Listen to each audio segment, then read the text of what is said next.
जय मां लक्ष्मी। ओम नारायणाय नमः। भक्तों, आप सभी को ज्येष्ठ माह के कृष्ण पक्ष की एकादशी यानी अपरा एकादशी की ढेर सारी शुभकामनाएं।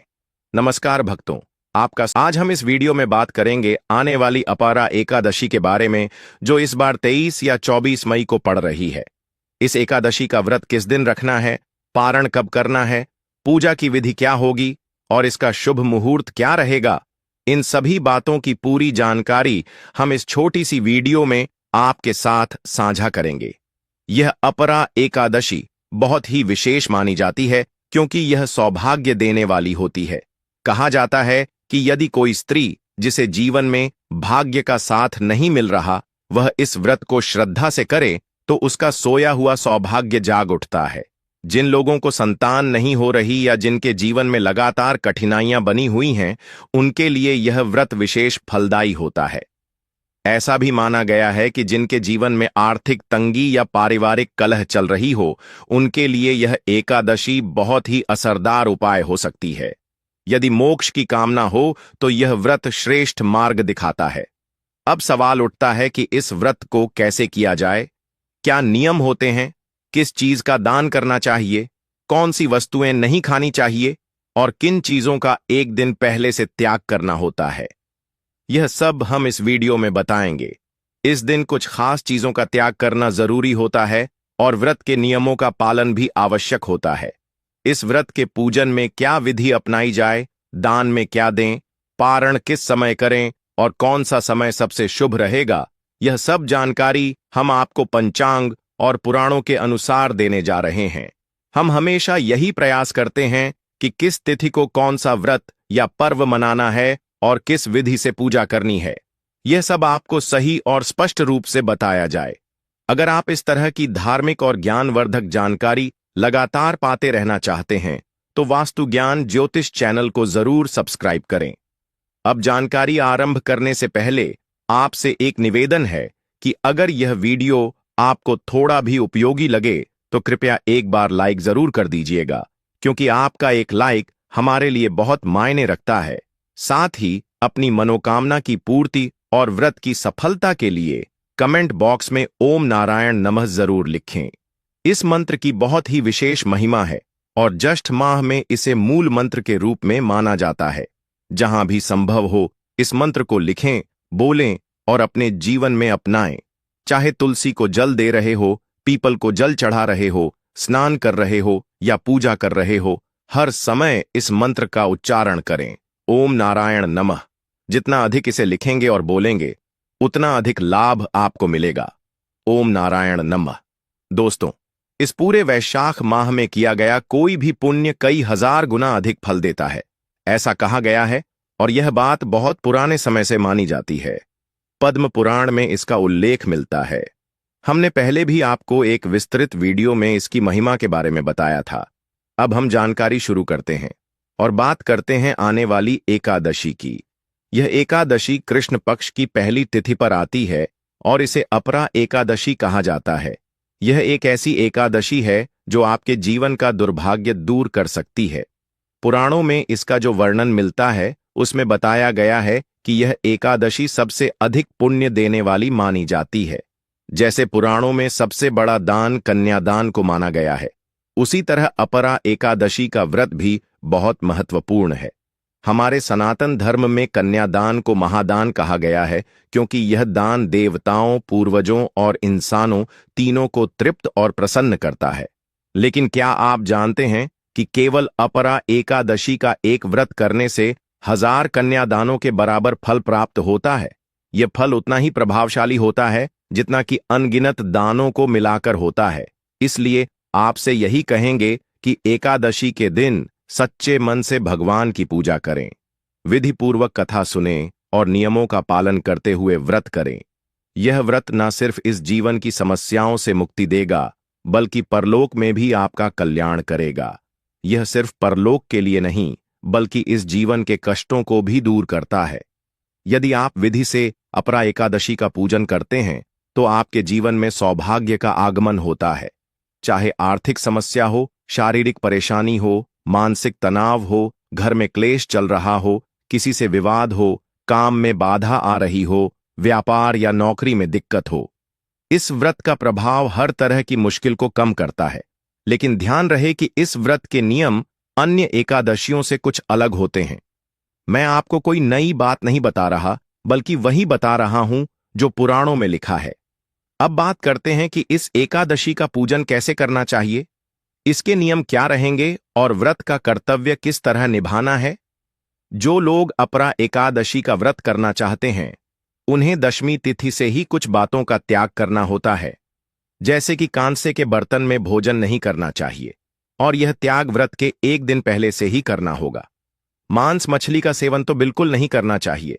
इसके अलावा मसूर की दाल, चने की दाल, हरी पत्तेदार सब्जियां जैसे गोंडा का साग और चने के साथ आने वाला गोंडा नहीं खाना चाहिए।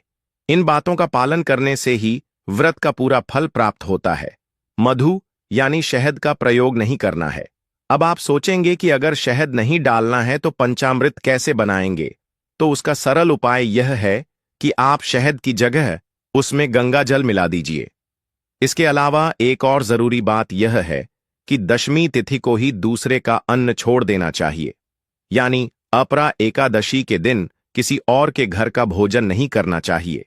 साथ ही दशमी को 2 बार भोजन नहीं करना है, केवल एक समय का ही भोजन करें, और वह भी दोपहर से पहले। उसके बाद कुछ भी ग्रहण ना करें। ब्रह्मचर्य का पालन भी दशमी से ही शुरू कर दें। यह इस व्रत का जरूरी नियम है। व्रत वाले दिन पान, गुटखा या तंबाकू जैसी चीजों से बिल्कुल दूर रहें, क्योंकि यह व्रत को खंडित कर देती है। उस दिन दातून या मंजन का भी प्रयोग ना करें, क्योंकि इनमें नमक या रसायन होते हैं। दूसरों की बुराई ना करें, निंदा और चुगली से बचें, और बुरे आचरण वाले लोगों से बातचीत भी ना करें। क्रोध और झूठ बोलने से भी दूर रहना चाहिए। खाने की बात करें तो उस दिन फलाहार करें। तेल, नमक और मसाले आदि से दूर रहें, क्योंकि यह तीनों चीजें वर्जित मानी गई हैं। दशमी से ही इनका त्याग करना चाहिए, ताकि व्रत शुद्ध रूप से पूरा हो सके। अब बात करें व्रत के दिन की, तो उस दिन ब्रह्म मुहूर्त में सूर्योदय से पहले उठ जाना चाहिए, और हो सके तो स्नान जरूर करें, क्योंकि वैशाख और ज्येष्ठ मास में स्नान का महत्व बहुत बड़ा बताया गया है। खासकर ज्येष्ठ माह में स्नान का फल हजारों कार्तिक स्नानों से भी अधिक फलदायी बताया गया है। लेकिन अफसोस कि ज्यादातर लोग इसकी जानकारी नहीं रखते। इसका कारण यह भी है कि भगवान श्री हरि विष्णु ने स्वयं यमराज से यह वचन दिया था कि इस मास में स्नान और दान का जो पुण्य है, वह किसी भी मास से श्रेष्ठ है। यदि आप कार्तिक मास को ही सबसे पवित्र मानते हैं, तो आप इस बात को समझिए कि यह आपकी जानकारी की कमी है। हमने एक वीडियो में पद्म पुराण से इसका पूरा वर्णन प्रस्तुत किया है, जिसमें भगवान श्री हरि विष्णु ने स्वयं इस मास की विशेषता बताई है। आजकल कलयुग के प्रभाव से लोग इस मास की महिमा को भूलते जा रहे हैं, लेकिन अगर आप इस वीडियो से इसे समझ लेते हैं, तो फिर इस मास में स्नान, दान और पुण्य करने से खुद को नहीं रोक पाएंगे। ऐसा कहा गया है कि जब धरती पर लोगों ने वैशाख मास के पुण्य को प्राप्त करना शुरू किया, तो यमराज भयभीत हो गए, क्योंकि नरक खाली होने लगा। यमलोक पूरी तरह खाली हो गया था, क्योंकि जब लोग ज्येष्ठ माह में नियमित रूप से स्नान करने लगे, तो उनके सारे पाप धुलने लगे। नतीजा यह हुआ कि यमदूतों को पापी जीव ही नहीं मिलते थे। तब वे रोते हुए भगवान श्री हरि विष्णु के पास पहुंचे और बोले, प्रभु, आपने ऐसा मांस बना दिया है कि 7 पीढ़ियों के जीव जो नर्क में थे, वे भी अब पुण्य प्राप्त कर तृप्त हो गए हैं। मेरा तो काम ही बंद हो गया। यह बड़ा ही रोचक प्रसंग है, जिसे आपको जरूर सुनना चाहिए। अब बात करें एकादशी व्रत के दिन की, तो उस दिन सूर्योदय से पहले उठ जाना चाहिए। स्नान आदि करके सबसे पहले अपने पूजा स्थल की अच्छे से सफाई करें और वहां पूजन सामग्री एकत्र कर लें। फिर आसन लगाकर बैठ जाएं। अब सामग्री की बात करें तो आपके पास भगवान श्री हरि विष्णु की कोई तस्वीर या प्रतिमा होनी चाहिए। विशेष रूप से माधव रूप में एक चौकी, पीला वस्त्र, रोली, मोली, पान, सुपारी, लौंग, इलायची, धूप, फूलों की माला, खुले फूल, चंदन, तांबे का एक लोटा, यह सब सामग्री होनी चाहिए। पंचामृत बनाने के लिए कच्चा दूध, दही, घी, शक्कर और शहद की जगह आप गंगा जल का प्रयोग करें। अब सबसे पहले तांबे का लोटा लें, उसे अच्छे से धोएं और उसमें पहले गंगा जल और फिर शुद्ध जल भरें। आसन लगाकर बैठे और पूजन आरंभ करें। एक फूल लेकर सारी सामग्री और स्थान पर छिड़के, जिससे वह सब पवित्र हो जाए। यह प्रक्रिया शुद्धिकरण की होती है। अब अपने हाथ पैर धो लें और फिर भगवान को विराजमान करें। इसके लिए सबसे पहले चौकी पर पीला वस्त्र बिछाएं और फिर भगवान की तस्वीर को रखते समय प्रार्थना करें कि हे प्रभु, हम आपको इस स्थान पर आमंत्रित करते हैं, कृपया आकर विराजमान हो। अब फूल के माध्यम से भगवान को आसन दें और तस्वीर स्थापित कर दें। अगर आपके पास चौकी नहीं है तो कोई भी साफ सुथरा स्थान चुन सकते हैं। जिनके घर में कच्चा मकान है वे भी घबराएं नहीं, बस साफ सफाई का ध्यान रखें और जहां भी भगवान की तस्वीर रखनी हो वहां अच्छी तरह से जगह को साफ करें और एक फूल रखकर भगवान को वहीं विराजमान करें। यहां जो फल आपको चौकी पर भगवान को बिठाने से मिलेगा, वही फल आपको भावपूर्वक धरती पर बियाने से भी प्राप्त होगा। भगवान को स्थान से फर्क नहीं पड़ता, उन्हें केवल आपके सच्चे भाव की आवश्यकता होती है। अगर आप श्रद्धा से पूजन करेंगे तो आपके द्वारा किया गया हर कार्य उन्हें स्वीकार्य होगा, चाहे चौकी पर करें या धरती पर। भगवान की स्थापना के बाद उनके सामने दीपक रखें। घी का दीपक हो तो अच्छा रहेगा। दीपक को सीधा जमीन पर ना रखें, उसके नीचे एक आसन जरूर दें। इसके साथ धूप भी लगाएं। अब दीपक और धूप को जलाकर प्रज्वलित करें। इसके बाद व्रत का संकल्प लें। संकल्प के लिए अपने दाहिने हाथ में जल लें, साथ में एक सिक्का दक्षिणा के रूप में रखें और 3 बार बोलें, ओम श्री विष्णु, ओम श्री विष्णु, ओम श्री विष्णु। फिर अपना नाम, गोत्र, जिस स्थान पर आप बैठकर संकल्प ले रहे हैं उस स्थान का मकान नंबर, क्षेत्र का नाम, नगर का नाम, माह, तिथि आदि बोलते हुए कहें कि मैं इस एकादशी व्रत और पूजन का संकल्प लेता हूं। यह व्रत मैं दीर्घायु, स्वास्थ्य, सौभाग्य, सुख, शांति और विष्णु कृपा प्राप्ति के लिए कर रहा हूं। इसके बाद हाथ जोड़कर भगवान को प्रणाम करें और पूजा आरंभ करें। भगवान के सामने एक पाठ या थाली रखें जिसमें आप पूजन की सामग्री अर्पित करेंगे। अब भगवान को जल अर्पित करें, जिसे पाद्य और अर्घ्य कहा जाता है। 1 चम्मच जल लें और भगवान के चरणों में अर्पित करते हुए मन ही मन कहें, ओम भूरभुवः स्वः श्री माधवाय नमः पाद्यम समर्पयामि। फिर 1 चम्मच जल और अर्पित करें, ओम नारायणाय नमः अर्घ्यम समर्पयामि। फिर 1 चम्मच जल और दें, ओम माधवाय नमः आचमणयम समर्पयामि। अब भगवान को स्नान कराएं।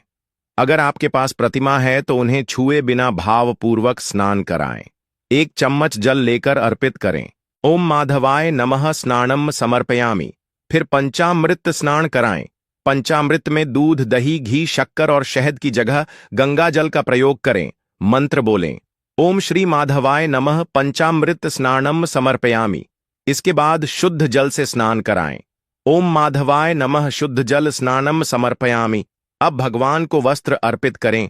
एक साफ वस्त्र का छोटा सा टुकड़ा लें और भगवान को अर्पित करें, ओम माधवाय नमः वस्त्रम समर्पयामि। इसके बाद हल्दी या चंदन से तिलक करें और वह भगवान को अर्पित करें और ओम भूर्भुव नमः के उच्चारण के साथ भगवान को चंदन लगाइए। फिर पवित्र भाव से उन्हें पुष्पों की माला पहनाइए और पुष्प अर्पित कीजिए। इसके बाद धूप और दीपक भगवान को दिखाइए। ओम भूर्भुव स्वरूपम समर्पयामि श्री नारायणाय नमः बोलते हुए दीपक जलाएं और भगवान के सामने रखें। अब भगवान को भोग अर्पित कीजिए। अगर आपके पास फल है तो फल अर्पित करें, यदि मिठाई है तो मिठाई चढ़ाइए, अन्यथा ड्राई फ्रूट्स या मिश्री अर्पित कर सकते हैं। जो भी आपके पास उपलब्ध हो श्रद्धा से अर्पित करें। भजन या मंत्रों के साथ भगवान को 1 चम्मच जल अजमानी के रूप में दीजिए। इसके बाद भगवान को तांबूल अर्पित करें। तांबूल के लिए पान का पत्ता लें, उसमें 2 लौंग, 2 इलायची और 1 सुपारी रखें और उसे भगवान को अर्पित करें। ओम भूर्भुवः स्वः नारायणाय नमः। फिर भगवान को दक्षिणा अर्पित करें। ओम भूर्भुव स्वः नारायणाय नमः शुभम दक्षिणाम समर्पयामि कहें और प्रेम पूर्वक अर्पण करें। अब हाथ जोड़कर भगवान को प्रणाम करें और उनसे प्रार्थना करें, हे प्रभु, आज एकादशी के इस पावन दिन हमने आपके लिए यह पूजन और व्रत किया है। कृपया इसे स्वीकार करें और हमें शक्ति दें कि हम इसे पूरे नियम से पूर्ण कर सकें। इसके बाद एकादशी की कथा सुनने की बारी आती है। जब आप YouTube पर कथा सुने तो यह ध्यान रखें कि कई चैनल गलत या मनगढ़ंत कथाएं भी दिखाते हैं, इसलिए सही और भरोसेमंद स्रोत से कथा सुने। जिस चैनल पर आप यह वीडियो देख रहे हैं वह वास्तु ज्ञान ज्योतिष है और यहाँ पर सटीक और धार्मिक दृष्टि से प्रमाणित कथाएं साझा की जाती हैं। कथा सुनने के बाद विष्णु सहस्त्रनाम, नारायण कवच और एकादशी की विशेष महिमा को जरूर सुने। यह तीनों ही बातें वास्तु ज्ञान ज्योतिष पर प्रत्येक एकादशी पर उपलब्ध होती हैं। इसका लाभ जरूर उठाइए। अब भगवान की आरती कीजिए और फिर दिन को नियमों के अनुसार शांतिपूर्ण और सात्विक तरीके से व्यतीत कीजिए। नियम हमने आपको बताए हैं कि व्रत वाले दिन में सोना नहीं चाहिए। पारण वाले दिन सूर्योदय से पहले उठना चाहिए। उठकर स्नान आदि करके साफ सुथरे वस्त्र पहनकर पारण की पूजा करनी चाहिए। पारण पूजा के बाद पुष्पांजलि देनी होती है जो क्षमा मांगने का तरीका है। किसी भी व्रत या पूजा में सफलता के लिए यह बहुत जरूरी होता है। फिर भगवान को पारण का भोग चढ़ाएं, ब्राह्मण को दान दें और उसके बाद व्रत का पालन करें। वीडियो में भी यह पूरा तरीका बताया गया है, इसीलिए उसे जरूर देखें। अब आपको बता दें कि व्रत कब रखना है और कब पारण करना है। अपरा एकादशी की तिथि शुरू हो रही है। 2025 में अपरा एकादशी का व्रत 23 मई गुरुवार को रखा जाएगा। यह व्रत ज्येष्ठ मास के कृष्ण पक्ष की एकादशी को मनाया जाता है और इसे पापों से मुक्ति, मोक्ष और जीवन में सुख समृद्धि के लिए बहुत शुभ माना जाता है। व्रत तिथि 23 मई 2025 गुरुवार है और पारण का समय 24 मई 2025 शुक्रवार सुबह 6:30 से 8:30 तक है। इस समय भगवान श्री हरि विष्णु की विधिपूर्वक पूजा, व्रत कथा का श्रवण और भजन कीर्तन करना बहुत फलदायक होता है। पूजा के लिए प्रातःकाल स्नान करके साफ वस्त्र पहने, भगवान श्री हरि विष्णु की प्रतिमा या चित्र के सामने दीपक जलाएं, तुलसी के पत्ते, पीले फूल, धूप, दीपक और नैवेद्य अर्पित करें। व्रत कथा पढ़ें या सुने, दिन भर उपवास रखें और भगवान का ध्यान करें। अगले दिन पारण के समय व्रत खोलें। इस व्रत का पालन करने से व्यक्ति को पापों से मुक्ति, सुख, समृद्धि और मोक्ष मिलता है। दोस्तों, अगर आपको यह जानकारी एकादशी के बारे में पसंद आई हो तो कृपया लाइक जरूर करें, क्योंकि आपका एक भी लाइक हमारे लिए बहुत खास होता है और इससे हमें नई वीडियो बनाने का मनोबल मिलता है। हमारी टीम और मेहनत करती है ताकि आपको छोटी छोटी वीडियो के जरिए सही और ज्ञानवर्धक जानकारी मिलती रहे। इसलिए हम